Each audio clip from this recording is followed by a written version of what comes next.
తిరుపతి జిల్లా వెంకటగిరి పట్టణాన్ని దట్టమైన పొగమంచు కమ్మేసింది. ఉదయం 10 గంటలు దాటినా పొగమంచు అలుముకునే ఉంది. దీంతో వాహనదారులు, రహదారులు సక్రమంగా కనిపించక తీవ్ర ఇబ్బందులు ఎదుర్కొంటున్నారు. ఎదురుగా వచ్చే వాహనాలు కనిపించకపోవడంతో రోడ్డు ప్రమాదాలు జరుగుతాయేమోనన్న భయాందోళన వ్యక్తం చేస్తున్నారు. ఇదిలా ఉంటే రైతులు వేసిన వరి పైరుకి నల్లవొక్కు, మోముపిప్పు, దోమపోటు వచ్చి తీవ్రంగా నష్టపోతామని రైతులు తీవ్ర ఆవేదన వ్యక్తం చేస్తున్నారు. అలాగే నిమ్మ చెట్ల పూత, వంగపూత కూడా మంచు కారణంగా రాలిపోతాయన్నారు. దీనివల్ల రైతాంగం తీవ్రంగా నష్టపోయే ప్రమాదం ఉందని తెలిపారు. 6-7 గంటలప్పుడు ఈ మంచు, మంగు, నిమ్మ చెట్ల పూతలు కానీ, వంగ చెట్ల పూతలు కానీ, మిరప చెట్ల పూతలు, వంగ చెట్లు అన్నిటికి కూడా చాలా చెడ్డ ఊరి పళ్ళు. ఈ వ్యవసాయం వల్ల వాళ్ళ ఊరి పంటలకి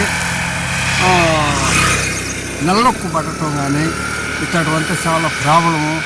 రైతులకి వీళ్ళకందరూ కూడా నష్టపరిహారాలు కూడా చాలా కలుగుతుంది.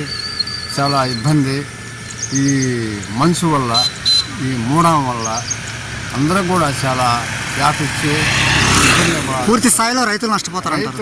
రైతులు నష్టపోతారు పాపం ఈ మంగు వల్ల. పక్కనకి మంగు వల్ల ఇది సుమారు 10-11 ఏళ్ళ దాకా వదలదు ఈ మంగు. కాబట్టి దయచేసి గ్రామస్తులు కానీ, గవర్నమెంట్ కానీ ఏదో నష్టపరిహారాలు కూడా కట్టిస్తే కూడా బాగుంటుందని కూడా మా అభిమానంతో చెప్తా ఉన్నాం. ఈ మూడ మంచు వల్ల పైర్లు ఒరుపుళ్ళు పడిపోయి పైర్లు రైతుకి లాస్ జరుగుతుంది. ఈ మంచు వల్ల ఉదయం నుంచి పడుతుంది, తెల్లారి 4 నుంచి స్టార్ట్ అయింది కాబట్టి ఇప్పుడు 10 అయినా కూడా పడుతుంది. కాబట్టి ఇది పైరుకి చెడ్డది. ఇది ఇందువల్ల నష్టపోతారు కూడా. నల్లొక్కు, ఒరుపుళ్ళు అన్నీ పడతాయి. 2 రకాలు పడిన వల్ల రైతుకి చాలా లాస్ కలుగుతుంది దీనివల్ల.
జేఈఈ మెయిన్ 2025 సెషన్ 1 లో నారాయణ వైల్డ్ ఫైర్ 300కు 300 మార్కులతో పాటు 5 నారాయణ విద్యార్థులకి 100%. దేశవ్యాప్తంగా 14 మంది 100% సాధించగా వారిలో 5 నారాయణ విద్యార్థులే.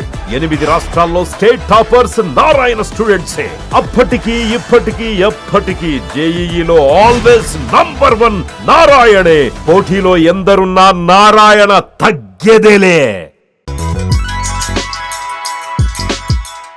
Hi Nilor, please subscribe to N3 TV.